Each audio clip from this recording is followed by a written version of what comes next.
सबसे पहले देवभूमि को दंडवत, देवभूमि के सभी साथियों को, सभी लोगों को मेरा प्रणाम। चार धाम की यात्रा शुरू होने पे सभी लोगों को बहुत बहुत बधाई। उत्तराखंड को बने हुए 21 साल हो गए। इन 21 सालों में इन पार्टियों ने, इन नेताओं ने उत्तराखंड की दुर्दशा करने में कोई कसर नहीं छोड़ी। नदियां लूट ली, पहाड़ लूट लिए, जंगल लूट लिए, जो मिला वही लूट लिया इन लोगों ने। आज पिछले कुछ दिनों से, पिछले कुछ महीनों से कोटियाल साहब के साथ बैठ के, उत्तराखंड के लोगों के साथ बैठ के, देवभूमि के लोगों के साथ बैठ के इन 21 सालों की दुर्दशा को 21 महीनों में ठीक करने का हम लोग प्लान बना रहे हैं। और वही प्लान एक एक करके आप लोगों के सामने लेके आ रहे हैं। कैसे स्कूल बनाए जाएंगे, कैसे अस्पताल खोले जाएंगे, कैसे 24 घंटे बिजली मुहैया कराई जाएगी, कैसे सड़कें ठीक की जाएंगी, कैसे खेती ठीक की जाएगी, कैसे रोज़गार मुहैया कराए जाएंगे। इन सारी चीज़ों के ऊपर जो 21 साल में इन सब ने मिलकर दुर्दशा की है, इस दुर्दशा को 21 महीनों में ठीक करने का पूरा प्लान हम लोगों ने उत्तराखंड के लोगों के साथ मिलकर तैयार किया है। उस प्लान का पहला बिंदु मैं अभी जब कुछ हफ्ते पहले आया था तब आपके बीच में रखा था कि लोग बिजली के बिलों से परेशान हैं, किसान बिजली के बिलों से परेशान हैं, पुराने अनाप शनाप बिलों से परेशान हैं। तो हमने कहा कि जैसे दिल्ली में करके दिखाया, दिल्ली में आज लगभग 73% लोगों को मुफ्त बिजली मिलती है। हमने करके दिखाया है, हम झूठे वादे नहीं करते। ऐसे ही उत्तराखंड में आम आदमी पार्टी की सरकार बनेगी तो 300 यूनिट बिजली मुफ्त देंगे, पुराने बिजली के बिल माफ करेंगे, किसानों को मुफ्त बिजली देंगे और 24 घंटे, ऐसा नहीं कि भाई इर्रेस्पॉन्सिबल स्टेटमेंट है, कोई कहेगा मुफ्त बिजली देंगे तो बिजली नहीं आएगी। 24 घंटे बिजली आएगी और मुफ्त बिजली आएगी। और मैं कोई नेता नहीं हूं, मेरे को नेतागिरी करनी भी नहीं आती। हमारी ये कमजोरी भी है कि हमारे को राजनीति नहीं करनी आती, इसीलिए 24 घंटे ये लोग हमको गालियां देते रहते हैं। लेकिन मैं जो कहता हूं वो करता हूं, और कहने के पहले पूरा होमवर्क करके आता हूं। तो हमने कहा मुफ्त बिजली देंगे तो देंगे, 24 घंटे बिजली देंगे तो देंगे। दिल्ली में करके दिखाया है। आज देवभूमि के युवाओं का दर्द, आज देवभूमि के युवाओं की जो तकलीफ है उसके बारे में बातचीत करने के लिए आया हूं। जैसा भी कोटियाल साहब कह रहे थे, उत्तराखंड के युवा में खूब एनर्जी है।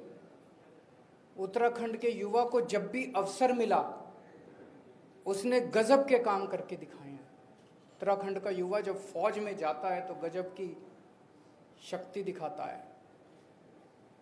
लेकिन पिछले 21 सालों की जो दुर्दशा इन पार्टियों और नेताओं ने मिलकर की है, उन्होंने युवाओं की भी दुर्दशा कर दिया। आज युवा के पास आज युवा अवसरों की तलाश में, उत्तराखंड के अंदर उसको जब अवसर नहीं मिलते तो उसको अवसरों की तलाश में अपना घर बार छोड़ के पूरे चारों तरफ दुनिया में देश की तरफ जाना पड़ता है। कोई अपना घर छोड़ के नहीं जाना चाहता अपनी मर्जी से। सब चाहते हैं कि मैं अपने घर में ही रहूं, अपने गांव में ही रहूं, अगर मुझे वहां अवसर मिल जाए तो। लेकिन आज सबसे बड़ी समस्या उत्तराखंड की उसका पलायन बन गई है। एक तरह से उत्तराखंड पलायन प्रदेश बन गया है और युवा बहुत ज़्यादा दुखी है। हर युवा को रोजगार चाहिए। युवा भीख नहीं मांग रहा, उसका अधिकार है। हर युवा को रोजगार चाहिए और ये हो सकता है। आप पूछेंगे ये हो सकता है कि ये हो सकता है। इस पे हमने खूब चर्चा की, घंटों चर्चा की, इस पे खूब प्लानिंग करी हम लोगों ने। एक ही शर्त है, अच्छी नीयत वाली सरकार चाहिए। तो उत्तराखंड के युवाओं को रोजगार देने के लिए, उत्तराखंड के युवाओं को रोजगार मुहैया कराने के लिए आज मैं 6 घोषणाएं कर रहा हूं।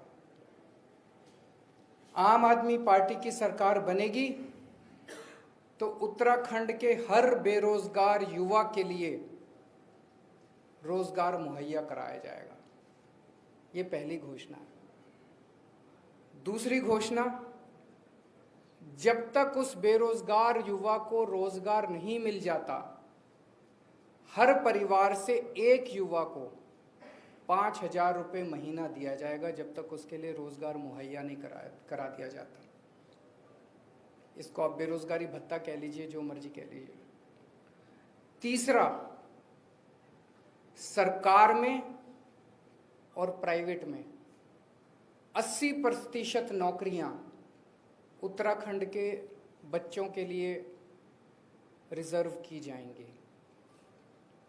चौथा, सरकार बनने के 6 महीने के अंदर 1 लाख सरकारी नौकरियां तैयार की जाएंगी। आप पूछेंगे कैसे होंगी? लगभग 50 से 60 हजार तो वैकेंसी हैं सरकार में अभी।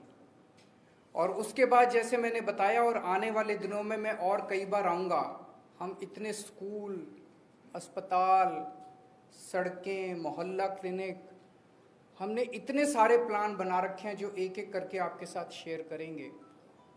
इन सबको मिला के इतनी नौकरियां पैदा होंगी, नई नौकरियां क्रिएट की जाएंगी सरकार के अंदर। तो लगभग 6 महीने के अंदर 1 लाख नौकरियां तैयार की जाएंगी सरकार में। दिल्ली में अभी हमने एक एक्सपेरिमेंट किया था जो बेहद सक्सेसफुल रहा। हमने एक जॉब पोर्टल बनाया। हमने कहा भाई जो नौकरी देने वाले हैं वो इस पे अपनी सारी नौकरियां कर दो, और जो नौकरी लेने वाले हैं वो भी कर दो। कोरोना के वक्त में बहुत सारे लोग बेरोजगार हो गए थे। आपको जान के ताज्जुब होगा, 10 लाख नौकरियां इस जॉब पोर्टल पे आई थी। 10 लाख नौकरियां इस जॉब पोर्टल पे एडवर्टाइज हुई थी। ऐसा ही जॉब पोर्टल उत्तराखंड के बच्चों के लिए तैयार किया जाएगा, जहाँ पे नौकरी देने वाले और नौकरी लेने वाले आपस में मिल सकें। और मैं समझता हूँ इसके अंदर बहुत बड़ी ताकत है। और छठा, एक अलग से मंत्रालय बनाया जाएगा, रोजगार और पलायन मामलों का मंत्रालय। उस मंत्रालय का काम होगा कि रोजगार के नए नए अवसर तैयार करना एक तरफ, और दूसरा युवाओं को पलायन करने से रोकने के लिए सभी उचित कदम उठाना।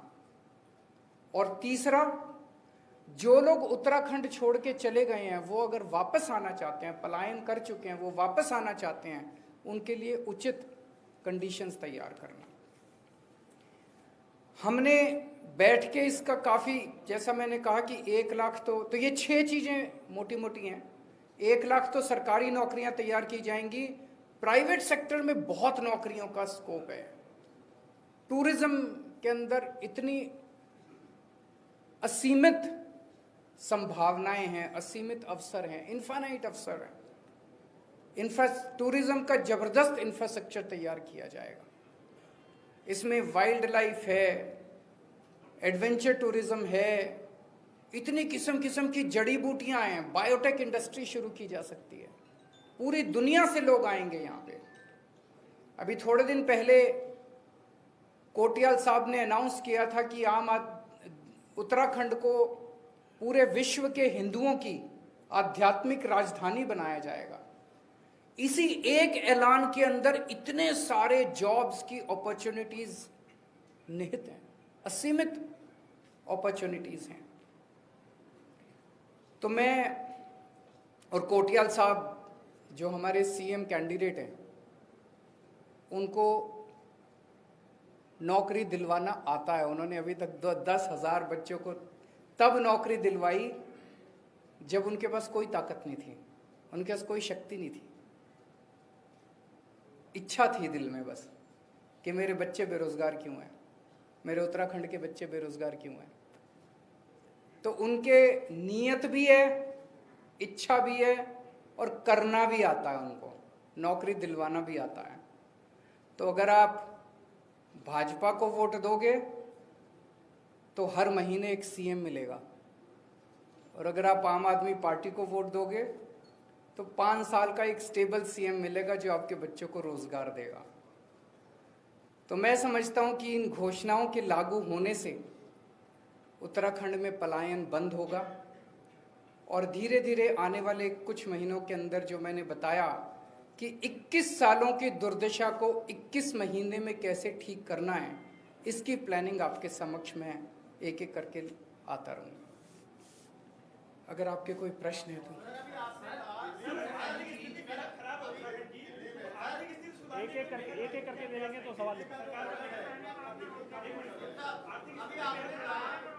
एक मिनट एक एक करके सुन लेते हैं। आर्थिक स्थिति बेहद खराब है उत्तराखंड की, कई सारे काम हम नहीं कर पाते, सरकार भी सैलरी नहीं दे पाते कर्मचारियों को, उसको लेकर क्या?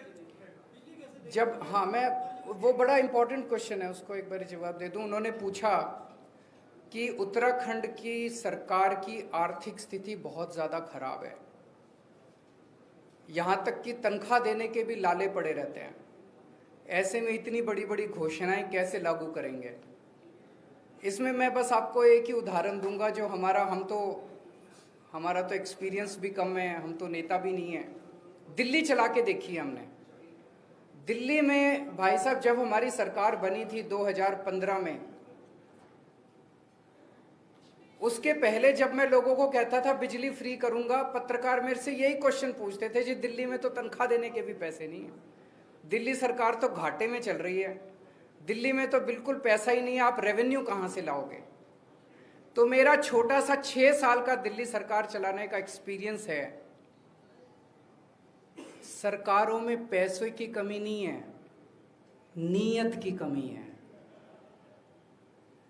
हमने 6 साल के अंदर, आज ये मैं नहीं कह रहा, सीएजी की रिपोर्ट आई है 2019 की, आप पढ़ना सीएजी की रिपोर्ट।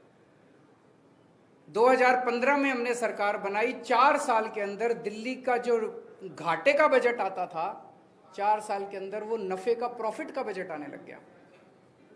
सीएजी की रिपोर्ट है कि पूरे देश में अकेले दिल्ली सरकार है जो नफे का बजट दे रही है। क्यों? हमने क्या किया? भ्रष्टाचार खत्म कर दिया। एक छोटा सा उदाहरण देता हूं, एक फ्लाईओवर बनना था, वजीरपुर फ्लाईओवर, कभी जाओ तो देख लेना, 325 करोड़ का बनना था।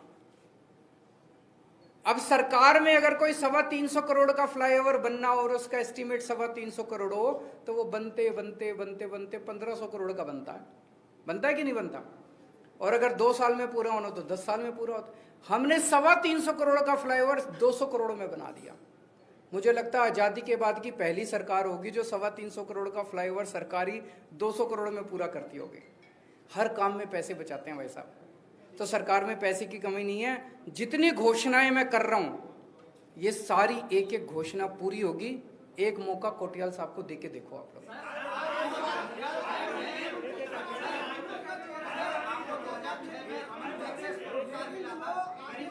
इनसे एक बार इनसे मुख्यमंत्री का चेहरा तो कोटियाल साहब को उत्तराखंड के मंत्री में दे दिया है, लेकिन जो आपने संयोजक बनाए हैं, क्या ये संयोजक ही आपके विधायक के प्रत्याशी होंगे, या जो बाद में अन्य 2 पार्टी से तोड़ के आएंगे लोग और अपनी थैली लेके आएंगे, उनको देंगे? थैली किसी से नहीं लेंगे भाई साहब। थैली लेंगे तो आपसे लेंगे। एक मिनट, उनका प्रश्न का जवाब सुन लीजिए। उनका प्रश्न ये है कि कोटियाल साहब को तो सीएम कैंडिडेट बना दिया, अब आपने अपनी पार्टी के कुछ वो अनाउंस किए हैं, अधिकारी प्रभारी अनाउंस किए हैं तो क्या इनको आप कैंडिडेट बनाएंगे या कैंडिडेट दूसरी पार्टियों से जो थैलियां पैसे की लेके आएंगे उनको बनाएंगे? पहली चीज़ तो हमारी पार्टी में थैली का सिस्टम नहीं है। जैसा मैंने कहा, हमें राजनीति भी नहीं करनी आती और भ्रष्टाचार भी नहीं करना आता। ये हमारे खून में ही नहीं है, पहली चीज़। दूसरी चीज़, इनमें से कई लोग कैंडिडेट भी बनेंगे और कई लोग पार्टी की जिम्मेदारी भी संभालेंगे। पार्टी भी संभालनी जरूरी है। अगर सारे कैंडिडेट बन गए तो पार्टी कौन चलाएगा? कुछ कैंडिडेट भी बनेंगे और कुछ। तीसरी चीज, दूसरी पार्टियों के अंदर अच्छे लोग आज बहुत ज्यादा वो महसूस कर रहे हैं, घुटन महसूस कर रहे हैं। सभी अच्छे लोग, जो उत्तराखंड का विकास चाहता है, जो उत्तराखंड के युवाओं के रोजगार के लिए, बिजली के लिए, पानी के लिए, सड़क के लिए लड़ना चाहता है और जो ईमानदार है, उन सब का आम आदमी पार्टी में स्वागत है। सब लोग अपनी अपनी पार्टियां छोड़ दो और आम आदमी पार्टी में आ जाओ। एक बार इनसे, हाँ ये गड़बड़ हो गई माइक, अगली बार से माइक की हाँ कोई बात नहीं। अब हाँ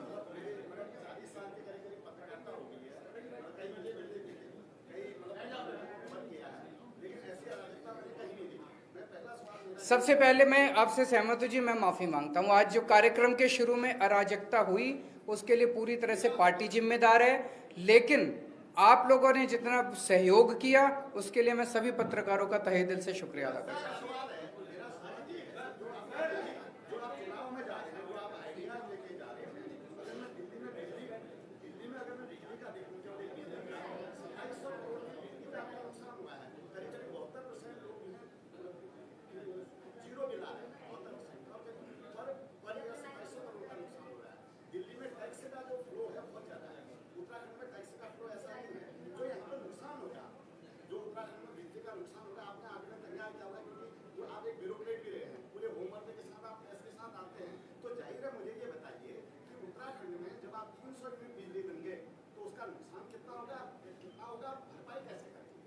देखिए, उसको नुकसान नहीं, उसको सब्सिडी कहते हैं।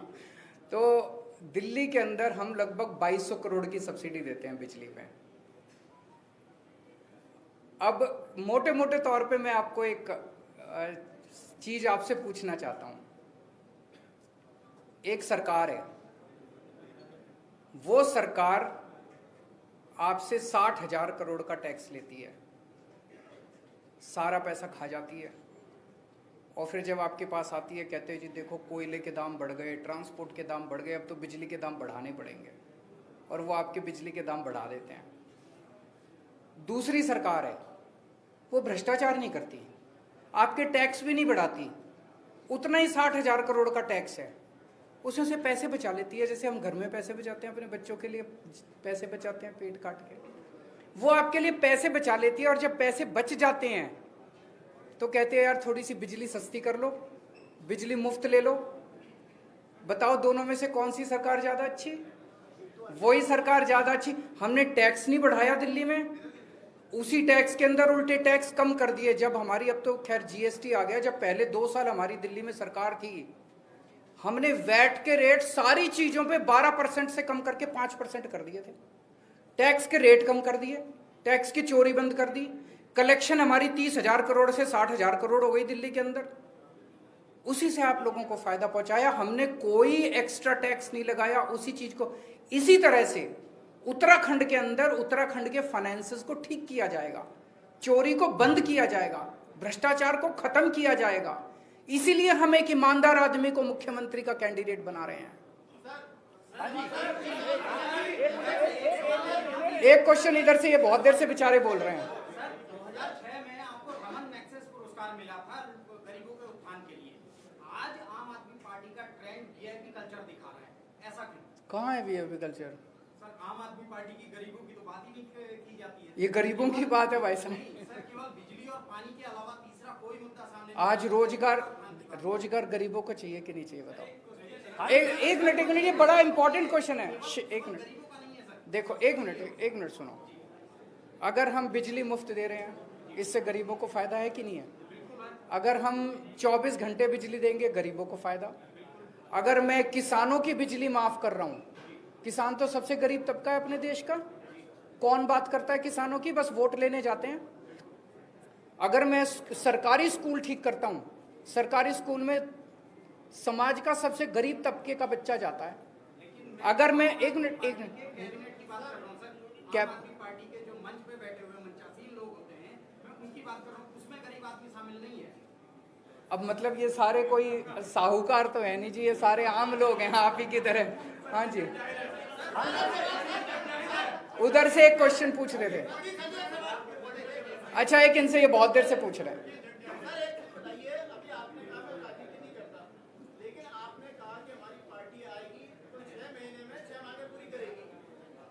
6 महीने में एक मांग, बाकी तो समय लगेगा कुछ।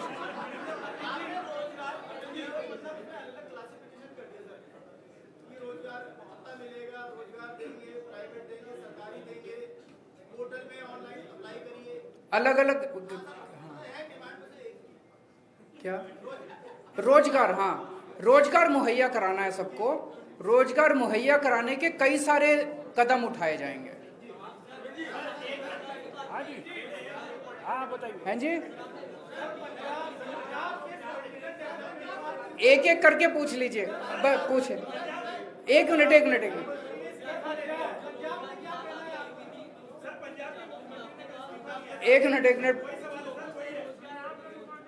वो रोजगार पे सवाल पूछ रहे हैं उनको।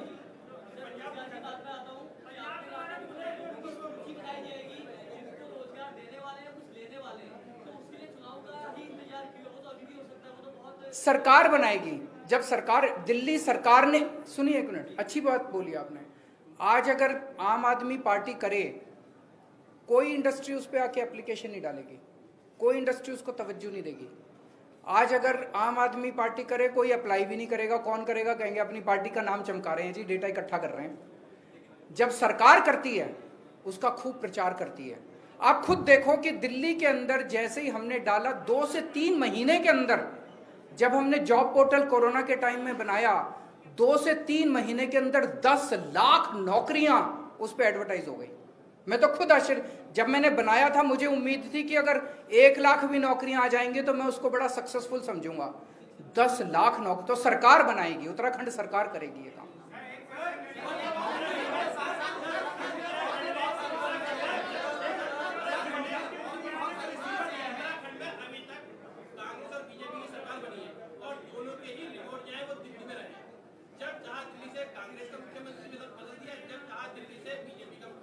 हम नहीं बदलेंगे, आम आदमी पार्टी का क्या यही रूटीन है? हम नहीं बदलेंगे। हमारा एक ही मुख्यमंत्री आपके सामने बैठा है।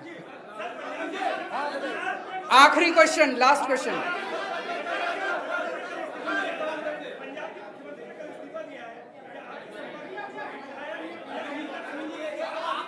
कोई नहीं है हमारे संपर्क में, कोई नहीं है।